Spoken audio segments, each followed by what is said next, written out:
Unsere Reise von Ushuaia nach Alaska geriet abrupt ins Stoppen, indem man uns die Einreise in die USA verweigerte. Somit blieb uns nichts anderes übrig, als kehrt zu machen und weiter Mexiko zu erkunden. Schon wieder ist eine Woche rum. Wir sind immer noch in Mexiko auf einem grandios schönen Campingplatz samt Pool. Der wird gerade frisch geputzt. Ausnahmsweise hat aus Wasser mal eine richtig gute Temperatur. Aber wir gehen heute zu einer Lagune hier ganz in der Nähe, gerade mal 1 Kilometer zu Fuß, und das Wasser soll 28 Grad haben. Man kann wohl auch drin tauchen, weil sie 40 Meter tief ist. Ja, wie was genau? Schauen wir uns an.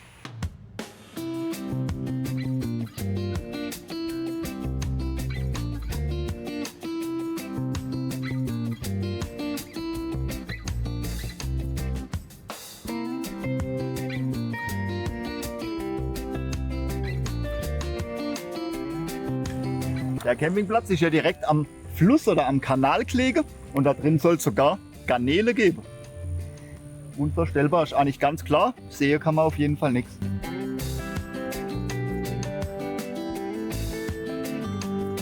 Wir haben es geschafft, uns ausnahmsweise mal an einem Montag und nicht an einem Wochenende an so einem Spot.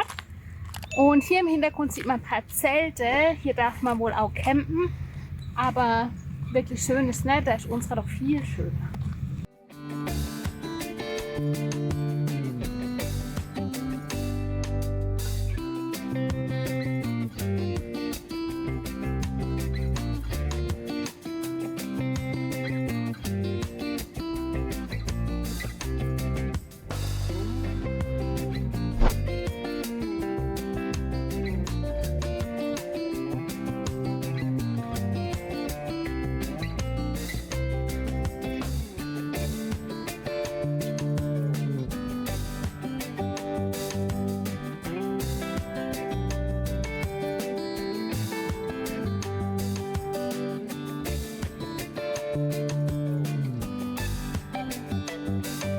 Richtig schön klar das Wasser. Das war doch auf jeden Fall eine gute Entscheidung, hier einen Tag herzugehen.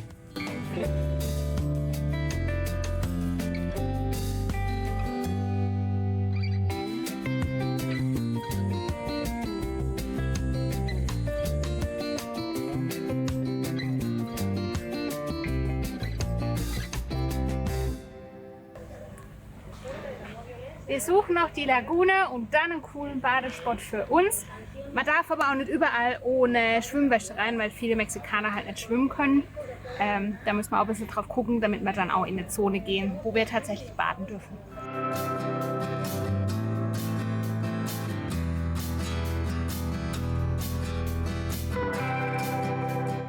Hier sind sogar Flaschentaucher am Start. Die Lagune ist, glaube ich, 40 Meter tief und durch das klare Wasser sieht man wahrscheinlich auch richtig gut.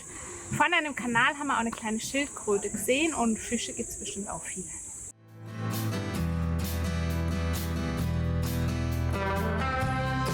Auf jeden Fall ein wahnsinns großes Gelände. Ich glaube, das hätte man so gar nicht erwartet, oder? Nee.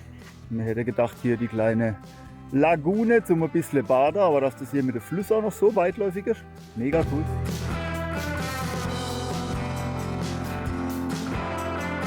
Leider ist die Sonne schon wieder weg. Für uns ist es irgendwie nicht die richtige Badetemperatur. Das Wasser war zwar ganz okay, ich schätze mal, dass es 28 Grad hat, aber die hat es draußen halt auch und dann ist es irgendwie nicht so angenehm, wenn man rauskommt. 35 sind besser, wir brauchen unbedingt wieder Therme. Ja. Deswegen gehen wir jetzt zurück. Wir haben ja ein schönes Plätzle und wenn die Sonne nochmal kommt, dann springen wir einfach noch in den Aber Pool. es ist Montag und trotzdem wieder sehr gut besucht das Ganze.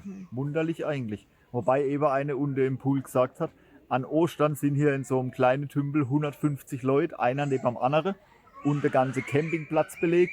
Also sehr beliebtes Ausflugsziel wohl auch. Na, hat man ja auch gesehen, draußen die Camping Area, die ist auch echt groß. Ein schönes Plätzle auf jeden Fall. Wir haben uns entschieden, heute nicht zu kochen. Da oben an der Straße haben wir ein Restaurant empfohlen gekriegt. Das sieht richtig gut aus. Da gehen wir jetzt mal hoch. Da haben wir auch schon auf die Karte geguckt. Und wenn ihr seht, Simon hat eine neue Mütze. Eine richtig schöne. Ja, vom Besitzer des Campingplatzes geschenkt bekommen, vom Javier. Klavier. Javier. Sieht aus wie eine Kapitänsmütze. Ja, richtig cool. War auch dringend nötig. Ich habe echt eine Mütze gebraucht. Und jetzt haben wir Hunger. Wir kommen von hier vom Rincon de la Luna, das ist unser Campingplatz. Und das Restaurant ist praktischerweise gerade gegenüber, also ein Katzensprung, keine Ahnung, 10 Schritte oder so, ja, 20.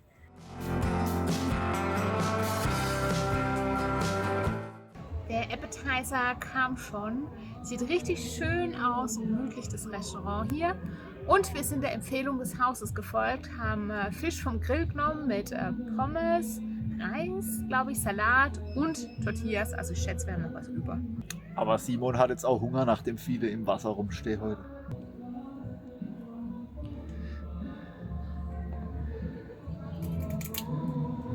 Wie immer, scharf.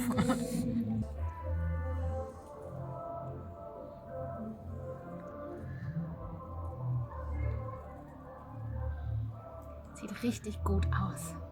Wir haben die Toilette geleert, das Wasser aufgefüllt, sind somit schon wieder abfahrbereit. Der Fisch gestern Abend war gut. Das schöne Gelände verlassen wir, waren jetzt auch wieder fast eine Woche tatsächlich hier. Wir sagen noch am Javier da vorne, Goodbye. Mega gut hier, die sind hier auch wieder so ultra nett. Mütze geschenkt bekommen, zum Griller eingeladen. Ich weiß gar nicht, was noch alles. Wirklich 2 Daumen nach oben. Wir schreiben auf jeden Fall eine gute Bewertung. Auto steht da drüber. Wie gesagt, startklar. Somit geht unser abenteuerlicher Roadtrip durch Mexiko weiter. Hier gibt es ja noch mega viel zu sehen. Uns haben auch welche erzählt, dass die Feierlichkeiten zum Dia de los Muertos schon in vollem Gange sind an den Wochenenden, jetzt den ganzen Monat. Vielleicht finden wir ja so ein kleines uriges Örtle, wo wir das an einem Wochenende auch mal sehen können. Das wäre natürlich top. Und ansonsten, ja, gibt es noch ganz viele Wasserfälle und ich weiß nicht was noch. Aber erstmal gehen wir bezahlen. ¿Listos? Sí, listo.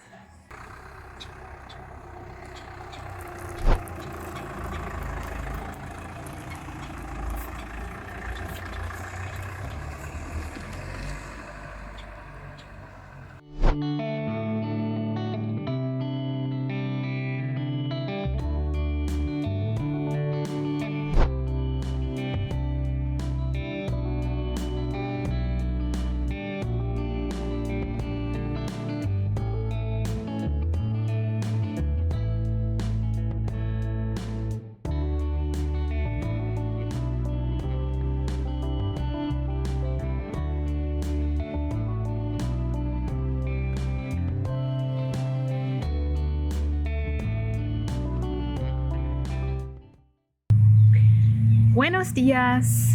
Wir haben unser Ziel gestern noch super gut erreicht. Waren etwa 90 Kilometer zu fahren und die Landschaft hat sich total verändert. Ich hätte nicht gedacht, dass es hier so tropisch ist. Ganz andere Vögel, die zwitschern, richtig nebelwaldig und super mega grün. Wir stehen hier ungefähr 800 oder 900 Meter vom Eingang zu den Tamosopo Wasserfällen weg. Da fahren wir jetzt gleich hin, frühstücken noch. Und dann gibt es, denke ich, einen Badetag bei den Wasserfällen. Und ja, ich schwenke mal gleich noch auf die Landschaft drauf.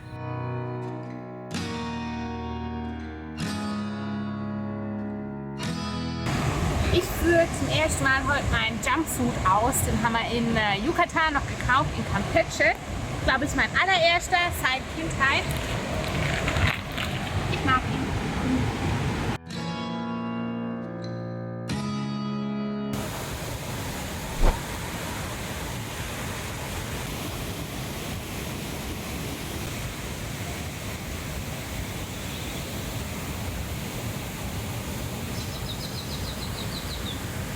Die Wasserfälle befinden sich in der Nähe des Dorfes Tamosopo im Bundesstaat San Luis Potosí. Die Region ist bekannt für ihre üppigen Dschungellandschaften und zahlreiche Wasserfälle, die durch das Flusssystem des Rio Gallinas gespeist werden.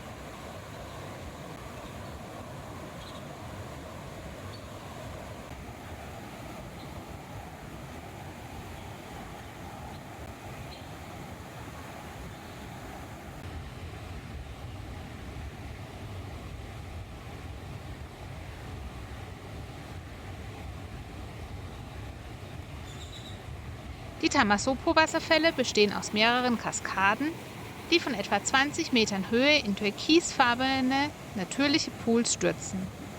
Dies macht sie ideal für ein erfrischendes Bad und der Anblick ist, wie ihr seht, wirklich spektakulär.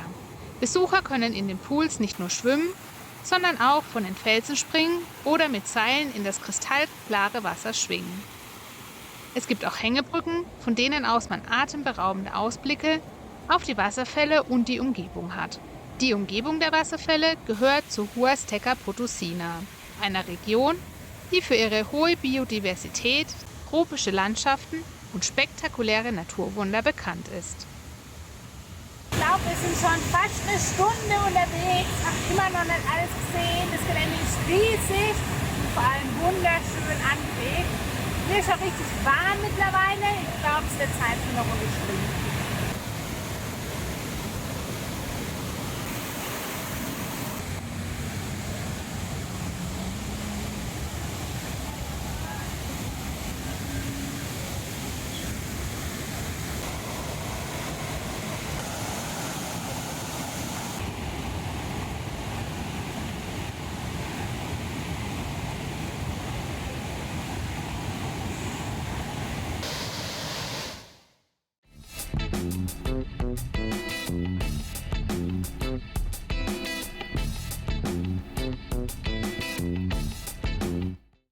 Heute sind wir ganz früh wach, Simon noch ganz müde.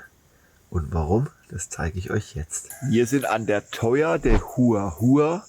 Es ist 5 Uhr morgens, ganz früh, Simon noch ganz müde. Und hier soll es so ein ganz großes Loch im Boden geben, wo morgens die Vögel ausfliegen.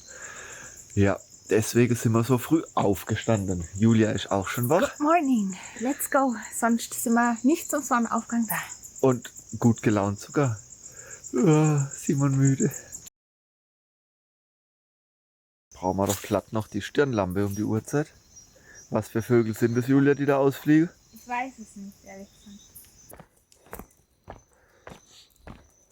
Da läuft die Julia ein Stückchen vom Weg wieder zurück, hat sie nämlich verlaufen. Jetzt müssen wir gucken, dass wir den Weg wieder finden. Ganz schön dunkel noch hier. Wir haben den richtigen Weg gefunden, jetzt müssen wir Gas geben. Ich denke, es sind nur noch 10 Minuten oder so bis zum Sonnenaufgang, Viertelstunde. Wir haben unser Ziel erreicht. Ihr seht, es ist noch dunkel, also alles gut, es sollte rechtzeitig sein. 7.921 Treppenstufen waren es, ich habe sie gezählt. Ja, und vor allem, wir sind wieder im Flachland. Ich glaube, es hat 80% Luftfeuchtigkeit, es ist unglaublich schwül. Ich glaube, es ist gut, dass wir es am Morgen gemacht haben und nicht am Abend. Zumal die meisten Vögel ja sowieso morgens ausfliegen. Also eigentlich sollte ich jetzt noch schlafen. Ja, Ja. aus dem Mittagsschlaf. Oh ja. Und da sieht man schon, so langsam kommt das Tageslicht. Und die Steine hier, die fangen an zu leuchten. Und ich kann sie auch schon ganz unruhig schnattern hören. Die warten jetzt, bis die Sonne am Himmel auftaucht und dann geht's ab zur Futtersuche. Was für Vögel sind es denn jetzt? Ich weiß es nicht. Wir schauen einfach mal. Das verrückte Blaue, wo man das sieht, das ist eigentlich nur die Felswand, die noch von dem blauen Himmel angestrahlt wird. Sieht völlig verrückt aus. Und so langsam sieht man auch immer weiter und weiter in der Krater darunter. Aber wir können noch nicht erkennen, ob es Wasser ist oder ob es zugewachsen ist da unten drin.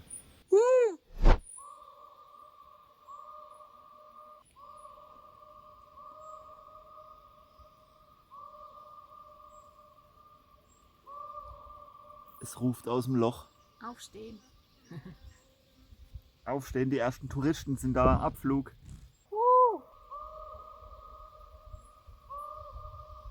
Hört sich verrückt an, das Rufen. Das ist mega tief, ich kann da immer noch nicht bis ganz runter gucken. Fliegt jede Menge, seht das, aber man kann es noch nicht erkennen wirklich, was es ist.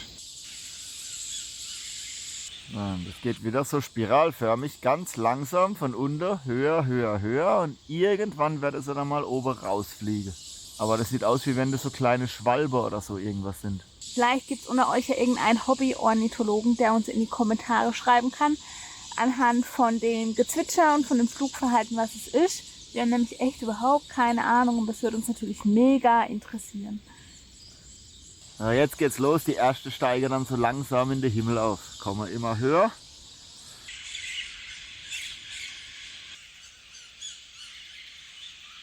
Aber mittlerweile kann man sehen, die Höhle macht da unten nochmal einen Knick. Da geht's runter.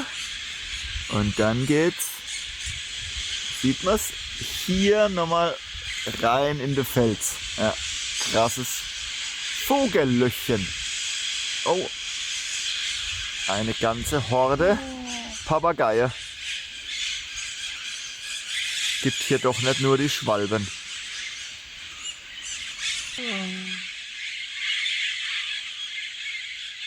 Ich stehe jetzt hier bei der Blüte, weil Julia zu mir gesagt hat, ich soll die schöne Blüte zeigen. Und jetzt wollen wir noch eine Nahaufnahme der schönen Blüte haben. Wir machen uns auf den Rückweg zum Bus und ja, hier sieht es ganz anders aus. Hier ist richtig urwaldig, dschungelig. Es wächst sogar Kaffee im Tiefland und es ist mega grün.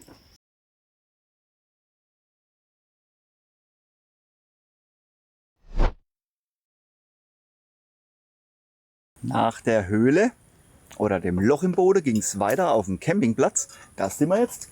Jetzt heißt erstmal frühstücken. Die Julia kocht noch einen Kaffee für uns. Und dann gibt es da unten einen Fluss. Da muss ich dann gleich mal mit der Angel los. Mal gucken, was es denn da so gibt. Aber auch wieder richtig schön. Und die Julia schreit schon von hinten. Wir haben Ameisen im Bus. Mal wieder, die sind mal wieder aufgetaucht. Was hast du entdeckt? Ich glaube, dass die also unter unserem Fußboden sitzen, weil die da aus den Löchern rauskommen. Das ist natürlich richtig mies. Also ich glaube, wir müssen jetzt morgen in den Supermarkt und uns ein Spray oder irgendwas besorgen, weil ich glaube, ohne kriegen wir die blöden Tierchen nicht mehr los. Ja, Ameisen sind doof, so ist's. Da drüben stehen noch Argentinier. Die haben auch einen YouTube-Kanal. Hier geht's rum, Cabañas gibt's. Da vorne kann man wunderschön sitzen. Das war unser Bus. Ja, und Cabañas im Hintergrund. Und es ist einfach immer wieder gut, einen Toaster zu haben. Einer unserer meist benutzten Gegenstände, glaube ich, auf der Reise. Wirklich gut. Und wir haben doch echt ein schönes Frühstücksbuffet hier. Ja, und einen sehr praktischen Tisch. Ich zeige euch jetzt mal noch den Rest von dem coolen Campingplatz hier. Wir sind noch da, die Argentinier sind noch da. Simon hat ja schon erzählt, dass sie auch YouTube machen. Und hier wird fleißig gearbeitet. In der Palapa. Simon schneidet das neue Video. Da hinten der Willi auch. Und es geht leider nichts ohne Moskitospray und diese Spiralen. Simon, zeig mal. Das sind wie so Räucherstäbchen. Die braucht man zwingend überall hier Moskitos ohne Ende. Und ich habe hier so ein Ding unterm Tisch stehen. Und wenn hier nicht ständig irgendwas qualmt, dann ist nicht auszuhalten leider. Ja, beim Angeln gestern das gleiche, da haben sie mir auch Ball aufgefressen. Da unten ist echt, man kann nicht eine halbe Stunde runter, ohne 30 Stich zu kassieren. Ganze Füße verstochen. Juckt wie Hölle.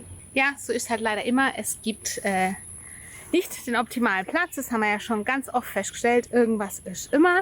Aber im Großen und Ganzen ist hier sehr paradiesisch. Ich meine, wir haben die Palapa, wir haben fließend Wasser. Wir können endlich unseren Wassertank auffüllen, der leer ist. Es gibt auch eine Wäscheleine. Da trocknet gerade die Wäsche von den Argentiniern. Ich glaube, die haben per Hand gewaschen. Da sind wir immer zu faul dafür. Wir geben es lieber ab. Ist einfach praktischer. Oder wenn der Campingplatz halt eine Waschmaschine hat, dann nutzen wir die auch ganz gern mal. Aber per Hand waschen wir eigentlich selten. Ja, was gibt's noch? Es gibt noch eine Barbecue-Stelle, eine Feuerstelle zum Grillen. Wir sind wie immer nicht vorbereitet, haben keine Kohle mehr und haben auch kein Grillgut zum draufliegen. Deswegen gibt es heute kein Barbecue, aber es gibt nachher Blumenkohl mit Pfannkuchen. Der muss nämlich weg. Leider keine Blumenkohlbombe mit Hackfleisch. Nee, das wäre auch cool. Aber ich glaube, vielleicht das geht nicht auf kriegen wir auch noch so Hähnchen hier in die Finger, die hier rumrennen. Nee, hier rennen richtige Hühner rum, also ein richtig großer Hahn mit seinem Anhang. Jo, genau, da hinten ist noch ein Waschbecken zum Spülen. Aber der Grill ist richtig cool. Ist sogar höhenverstellbar. Ja, hier steht Stange.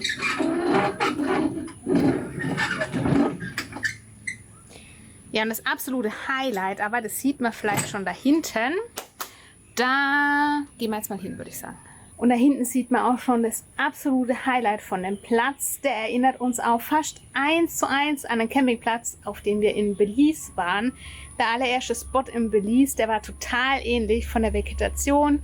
Genauso tropisch grün, genauso viele Moskitos und eben auch so ein richtig wunderschöner türkisblauer Fluss zum Baden. Das Wasser ist allerdings kalt. Simon war gestern schon angeln. Ich würde sagen, wir gehen jetzt mal hin. Ich zeige ihn euch. Und Schildkröten soll es auch geben. Aber zuerst einsprühe. Yes. Moskitospray. Unbedingt. Richtig toll ist auch dieses Häuschen hier. Da sind nämlich die Duschen drin und die Toilette. Und die Dusche ist ausnahmsweise mal heiß. Ich habe keine Ahnung, wann wir die letzte heiße Dusche hatten. Ich weiß es wirklich nicht mehr. Hier ist zwar sehr heiß und sehr schwül, aber gerade am Abend, wenn man sich dieses Insektenzeug abspülen will und es kühler wird, dann ist schon richtig schön, eine heiße Dusche zu haben. Was gibt's noch? Hier gibt es ultra viele Orangenbäume. Es hängen grüne Orangen dran. Simon hat gestern eine gepflückt. Eigentlich denkt man, die schmecken nicht, aber die schmecken richtig gut. Und hier geht es runter zum Fluss, auch nochmal mit Feuerstelle. Es wächst hier Bambus. Es gibt auch aus Bambus gemachte Bänke. Und grandios ist einfach die Farbe von diesem Wasser. Die ist einfach ein Traum und lädt ein zum Reinspringen, wenn es nicht ganz so kalt wäre. Und Simon als Angler lässt sich das hier natürlich nicht entgehen. Hat gestern gleich als allererstes die Angel ausgepackt und nutzt jetzt heute auch nochmal den Nachmittag. Allerdings haben wir kein Fleisch zum an den Haken hängen, sondern nur die Gummifische. Gestern kein Glück gehabt. Vielleicht heute. Bisher nicht. Probier es mit dem Blinker. Aktuell. Sieht man gleich. Aber ich sehe hier immer wieder welche springen. Und die sind sogar richtig, richtig groß. Das ist das gute Stück. Bisher erfolglos. Aber schön ist er. Auf jeden Fall. Er glitzert. Ich hau ihn noch mal raus. Ja, dazu vielleicht eine Anekdote, die eigentlich gar nicht lustig ist. Wir waren vor Jahren mit unserer Nichte an so einem Forellensee im Schwarzwald angeln. Und Simon hat mir tatsächlich beim Angelauswerfen den Haken in die Backe gerammt. Das war, also im Nachhinein kann man drüber lachen, aber in dem Moment war es echt ein Schockmoment. Weil das Ding ja wieder Haken hat und nicht mehr rausging. Simon war noch viel mehr erschrocken als ich, hat mir dadurch furchtbar viel Angst gemacht. Wir haben dann alles zusammengepackt, unsere Nichte geschnappt, sind ins Auto und ins nächste Krankenhaus. Die haben mir dann professionell den Haken entfernt und die Wunde desinfiziert und toi toi toi.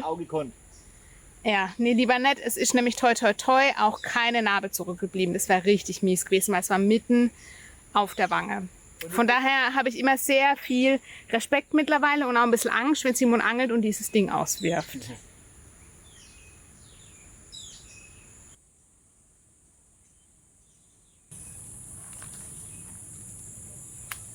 Sie sehen echt noch gar nicht reif aus, aber sie schmecken sehr saftig und tatsächlich auch sehr süß. Das Angeln habe ich aufgegeben, das Orange pflücken ist deutlich effizienter. Jetzt müssen wir dann aber auch schon wieder zurück. So ein Tag ist immer ruckzuck rum. Man meint immer, der ganze Tag macht man nichts, aber irgendwie, das geht so schnell. Ich muss das Video noch fertig machen, Abendessen und dann ist der Tag gelaufen sozusagen. Und nach dem Abendessen will ich gerne nochmal Coco anschauen. Vielleicht kennt ihr ja den Disney-Film, der ist richtig, richtig schön gemacht. Spielt er hier in Mexiko und erzählt die Geschichte rund um den Dia de los Muertos, der in wenigen Tagen oder Wochen viel mehr ansteht. Und wir haben einen Reisenden getroffen am letzten Campground. Der hat uns erzählt, dass hier in Xilitla, in der Stadt, die 15 Kilometer von dem Platz hier entfernt ist, schon jetzt am Wochenende immer ganz große Fiestas stattfinden. Mit Verkleidung und mit Kostümen. Und ja, morgen ist Sonntag, das wollen wir uns natürlich nicht entgehen lassen. Und deswegen werden wir morgen hier schon wieder die Zelte abbrechen und irgendeinen Straßencampingplatz in der Stadt dann suchen, damit wir die Fiesta nicht verpassen. Ich bin gerade dabei, Abendessen vorzubereiten. Es gibt Süßkartoffel aus dem Omnia mit Guacamole und Topping, Tomate, Zwiebel, bisschen Oaxaca-Käse und natürlich Gewürze. Aber eigentlich wollte ich euch was ganz anderes erzählen. Vielmehr nicht erzählen, sondern hören lassen. Hört euch mal dieses grandiose Vogelkonzert an. Das haben wir hier jeden Abend. Und es ist so schön exotisch. Also solche Vögel gibt es bei uns einfach gar nicht. Und das hatten wir jetzt schon so oft, egal in welchen Ländern, hauptsächlich von Zentralamerika und Mexiko jetzt, dass wir solch wundervolle Vogelstimmen haben. Und dann macht das Kochen doch einfach gleich noch viel mehr Spaß, würde ich sagen. Und während die Kartoffel garen, habe ich noch Teig gemacht mit Maismehl. Das ist tatsächlich auch richtig lecker. Bekommt man in Deutschland ja fast gar nicht oder nur in so super Spezialläden für teuer Geld. Hier ist es ja aber Grundnahrungsmittel und Maismehl gemischt mit Weizenmehl gibt ein richtig lecker saftiges Brot, hält ultra lange frisch und schmeckt auch mit süßen Aufstrichen, also selbst mit Nutella und Erdnussbutter richtig lecker.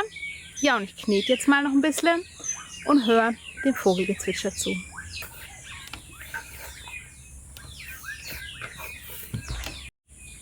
Hat auch eine richtig gute Konsistenz, der Teig. Der klebt nicht, ist nicht zu fest, nicht zu weich. Richtig gut. Und? Schmeckt? Aber Willst du auch noch? ich brauche auch noch von dem Chili-Salz. Das ist mega gut. Das ist das Top-Gewürz hier.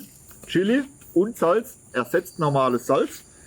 Und Limette. Limette ist auch noch drin. Schmeckt richtig gut. Ist nur doof, dass es schon wieder dunkel ist. Es ist gerade mal 6:45 und es ist schon wieder stockfinster. Und Ja. ich wollte noch so viel machen. Das geht auch bei Dunkelheit. Dunkelheit Ja, schützt nicht vor aber ich Arbeit. habe immer das Gefühl, ich muss dann gleich ins Bett. Nichts da gearbeitet wird. Ich hoffe, es wird noch besser, wenn wir irgendwann vielleicht mal doch noch in den Norden kommen. Dass es wieder länger hell wird. Maybe. Das war in Ushuaia toll. Hell bis um 11. Da wird nie dunkel einfach. Ja. Einen wunderschönen guten Morgen. Wir haben dank unserem Deckenlüfter ganz gut geschlafen. Auch bei 70% Luftfeuchtigkeit, aber alles klebt und ja, es ist einfach ultra unangenehm. Von daher tut es mir wirklich leid, dass ich nicht immer aussehe wie ein Topmodel. Schminken ist ja einfach wirklich für die Katz. Es läuft einem direkt davon. Da kann man leider gar nichts machen.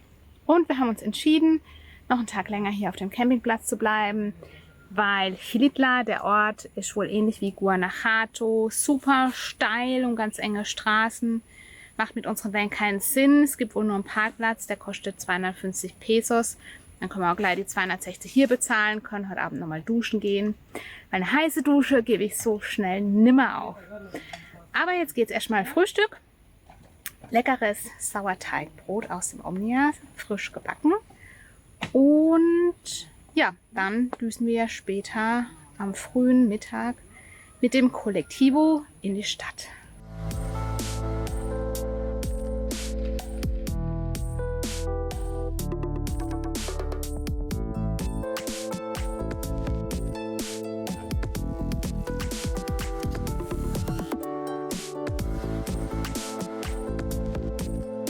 Schon stehen wir hier an der Straße und hier sollte man jetzt mal gucken, dass wir ein Kollektivo kriegen. Die sollte hier regelmäßig vorbeihuschen. Wir versuchen einfach mal eins anzuhalten. Und dann sind es, glaube ich, nur 12 oder 14 Kilometer bis in die Stadt.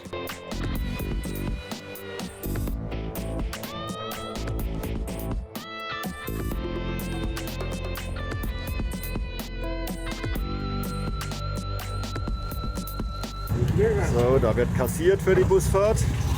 Und es ist doch immer wieder Wahnsinn, wie viele Leute in so eine Minibusle da passen. Ne?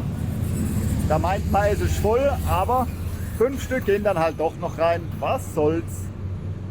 Jedenfalls hat es wunderbar geklappt und genau so müssen wir dann auch wieder versuchen, zurück zum Camping zu kommen. Was hat es gekostet? Nicht ganz 50 Pesos.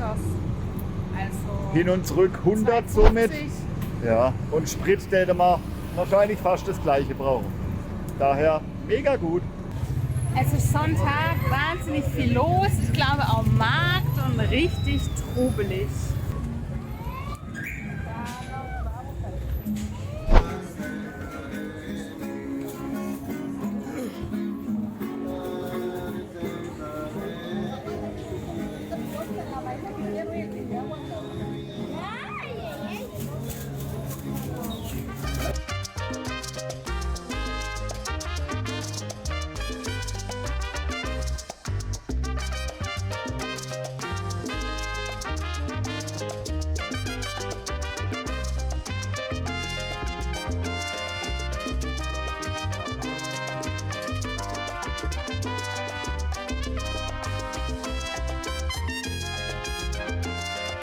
Dann versuchen wir mal noch Geld zu holen. Die Julia ist schon drin. Das ist auch immer so eine Sache. Manchmal wollen sie viel Gebühren, manchmal fast keine. Deswegen wir probieren, wenn man Geldautomat sehe, meistens einfach mal aus. Und sie ist nicht allein. Julia, du bist nicht alleine? Nee, hier ist schön klimatisiert und ich glaube, es gefällt dem Hund auch.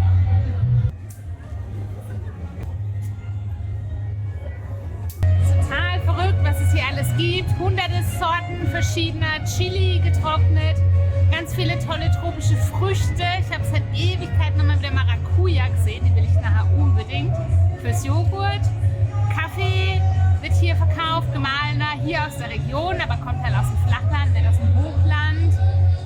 Fleisch an der Straße, frisches, Hühnerfüße, querbeet, gebrauchte Klamotten, keine Ahnung. Und da vorne ist die Fiesta, wegen der wir eigentlich hier sind. Let's go! Wenn die Julia eine Maracuja kriegt, dann will der Simon 50 Gramm Leber zum Angeln.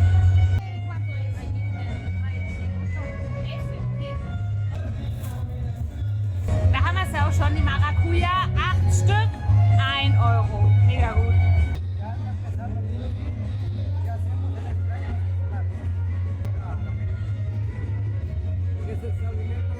War jetzt tatsächlich das erste Mal auf unserer Reise, dass wir irgendwo Vanille gesehen haben. Also die richtigen Vanilleschoten und auch die Orchideen dazu. Die verkaufen ja auch das pure Vanilleextrakt. Scheinbar wachsen die hier irgendwo im Dschungel.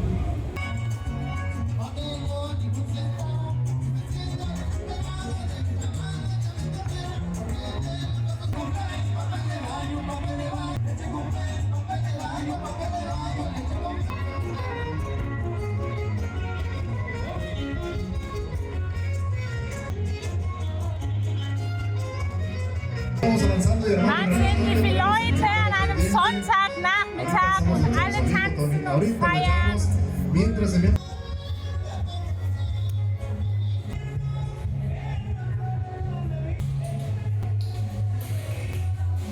Julia hat ein Restaurant gefunden und die haben sogar ein Tagesmenü für knapp unter 4 Euro. Da schlagen wir zu. Wir nehmen einmal die Mole und einmal so kleine runde Stückchen mit Hühnchenfüllung, mit Guacamole. Mal gucken, was uns erwartet. Wir haben ja heute noch gefrühstückt, deswegen sind wir entsprechend hungrig und ich denke, da kann das Abendessen ausfallen. Gibt es heute Abend vielleicht noch Obst oder einen Salat oder so. Dann müssen wir bei der Hitze nicht kochen, das kann auch was auf jeden Fall. Eine Nudelsuppe ist auch dabei, es riecht ziemlich scharf. Ich habe es noch nicht probiert, weil es heiß ist. Auf jeden Fall wieder ein Witz für nicht mal ganz 4 Euro. Ganz schön habe ich 4 Euro für einen Asia-Nudelsnack.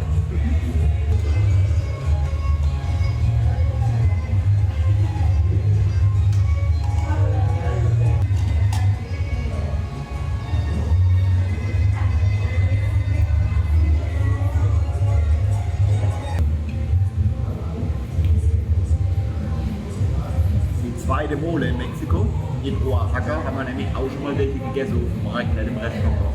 Aber schmeckt sehr gut.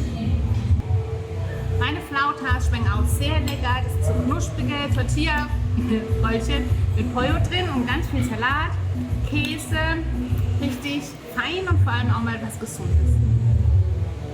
2 Getränke und 2 Menü des Tages und das Ganze mal wieder für 10 Euro. Richtig gut, Preis-Leistung war sehr, sehr lecker und Und billig, ich glaube, so günstig haben wir schon lange mal gegessen, oder? Ja, außer Julia kocht. Wirklich tolles Dorf hier. Rund um uns rum wird schon abgebaut. Das heißt, für uns war es dann auch langsam hier. Noch durch ein, zwei Sträße schlendern, aber echt schön. Lustig, wie die Leute hier sonntags auf dem Marktplatz tanzen. Ja, vom Dias de los Muertos haben wir nicht so viel gesehen, aber vielleicht ist es dann auch erst abends, dass sich die Leute dann da verkleiden und so weiter. Mir wissen es nicht so richtig, aber hat sich auf jeden Fall gelohnt, der Ausflug. Wir haben die richtige Bushaltestelle gefunden, vor der Metzgerei hat's geheißen. Somit sollte man auch zurückkommen, hier ein bisschen chaotisch in der Stadt, aber auch das wird schon wieder klappen. Wir warten jetzt einfach, bis ein Busle kommt und dann Hüpfen wir rein. klappt's. Erfolgreich, wir sitzen im Bus. Jetzt noch Sogar ein 15 Platz, ein Sitzplatz. Kilometer zurück. Ja. Wir sind angekommen, 200 Meter zu früh ausgestiegen, aber egal. Simon muss Schaffen wir jetzt laufen. auch noch zu laufen. Hat gut funktioniert auf jeden Fall. War viel besser mit dem Bus, weil die Straßen waren auch so super schmal und super steil und heute jetzt auch noch mit dem Markt. Das war so ein bisschen wie in, wie hieß es? Guanajuato. Genau, das war auch so steil. Deswegen tipptopp, hat gut geklappt. Mal wieder. Wir sind immer noch hier auf dem schönen Campingplatz. Heute Morgen wollte man eigentlich fahren, aber dann kam der nette Mann vom Campingplatz, hat nochmal mit uns gequatscht, wir sollen noch Orange essen und es ist hier so schön und schön, dass wir da sind und ja, alles Mögliche. Er hat uns dann gesagt, wir können gerne noch einen Tag länger bleiben. Wir haben gestern schon bezahlt für die 3 oder 4 Tage, wo wir da waren. Und der Tag ist jetzt dann kostenlos. Das haben wir natürlich dann auch gern in Anspruch genommen. Julia arbeitet hier noch ein bisschen. Somit ein wilder Mix aus Chille und Arbeite heute hier. Das Gelände ist wirklich gigantisch. Der See da unten, nee, nicht See, sondern Fluss meine ich, der ist wirklich ultra super. Ich spaziere hier gerade durch die ganzen Orangenbäume. Die sind auch alle wirklich richtig, richtig schön. Das ist hier ein Wahnsinnsgelände einfach. Und ich gucke mal, ob ich noch ein, zwei Orange für uns finde. Habe heute schon mal ein, zwei geholt. Julia hat sogar eine Sternfrucht gefunden und will mir auch noch mal unbedingt unten am Fluss kurz ein kleines bisschen umschauen. Noch ein bisschen das genießen hier. Morgen geht es dann endgültig aber weiter. Da unten hinter mir, da sieht man schon den Fluss. Der kommt von da oben und fließt hier wirklich einmal im Prinzip um das ganze Gelände außenrum. Ein richtig, richtig geiles Grundstück. Und es ist unfassbar, der ganze Tag hier wunderschönes Vogelgezwitscher. Da kriegt man eigentlich gar nicht genug davon. Das ist echt schade, dass man es eigentlich irgendwann gar nicht mehr hört. Weil, hört euch das an, wirklich richtig schön. Ja, sehen tut man sie nicht, man hört sie leider nur. Man läuft hier wirklich immer am Fluss entlang und befindet sich immer noch auf dem Grundstück. Verrückt, so ein Riesenland, unglaublich.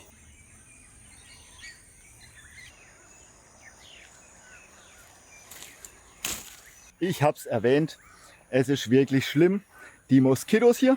Und deswegen starte ich jetzt hier da vorne, wo wir stehen, unter der Palapa, wo wir sitzen. Ich sage immer Galapa, wie Galapagos. Aber Julia sagt, es heißt Palapa. Also versuche ich Palapa zu sagen. Okay. Kleines Feuerle hier zu starten. Und wenn ich Glück habe, dann zieht der Rauch hier ein bisschen unsere schöne Palapa. Und wir haben vielleicht ein bisschen Ruhe vor der Moskitos. Wir arbeiten hier die ganze Zeit mit einer Spirale, die man da anzündet. Aber es hilft halt irgendwie alles nur so halbwegs. Und die Dinger weichen irgendwie auch auf von der Luftfeuchtigkeit hier. Mega Grillstelle hier. Ich habe mir mal ein bisschen Holz besorgt. Kleines und mittleres. Daraus baue ich mir jetzt hier mal mein schönes Türmchen, das man dann gleich anstecken können. Bisschen Kunst gehört auch dazu. Ich mache das immer so ganz schön. Baue mir die da hier so hin. Baue mir im Prinzip wie einen Kamin. Die haben hier leider nicht alle die richtige Größe.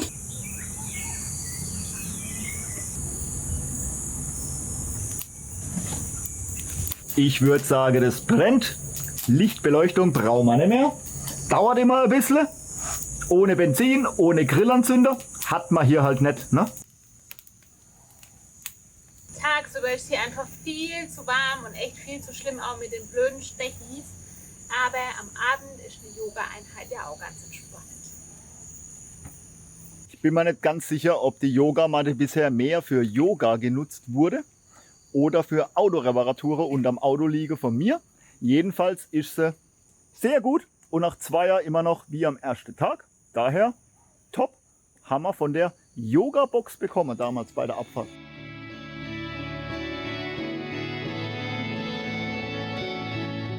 Wir sind so gut wie abfahrbereit. Noch kurz den Wassertank füllen und dann heißt's Schiebetür zu und los! Und noch was in eigener Sache. Wir freuen uns riesig drüber, Christiane und Ali als unsere allerersten YouTube-Kanalmitglieder begrüßen zu Vielen dürfen. Dank! Das ist voll die tolle Wertschätzung für unsere Arbeit und hilft uns natürlich auch dabei, unser Ziel Alaska zu erreichen. Genauso kannst du Mitglied werden bei Patreon und uns auf die Art und Weise unterstützen oder natürlich ganz konventionell über eine Spende via PayPal. Alle Links findet ihr unten in der Videobeschreibung. Genauso gut ist aber natürlich oder vor allem zusätzlich liken, einen Kommentar da lassen, wie dir das Video gefallen hat oder was du uns dazu erzählen möchtest. Und die Glocke drücken, natürlich, dass du kein Video mehr verpasst. Jetzt heißt Schiebetür zu, Abfahrt.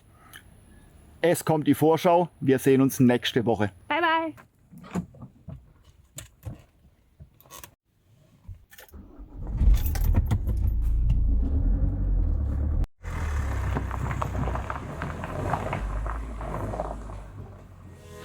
Schalte also unbedingt nächsten Mittwoch wieder ein. Denn es erwarten dich die schönsten magischen Dörfer, die wir je gesehen haben. Und das ausgerechnet in der entlegensten Bergregion Mexikos, in der vor uns wahrscheinlich noch kaum ein anderer ausländischer Tourist war. Und als wäre das noch nicht genug, stolpern wir per Zufall auch noch über unser absolutes Naturhighlight. Ein kristallklarer Fluss, in dem wir sogar ein extrem seltenes und vom Aussterben bedrohtes Tier entdecken. Mexiko hat so viel zu bieten und wir freuen uns drauf, dieses vielseitige Land gemeinsam mit dir weiter erkunden zu dürfen.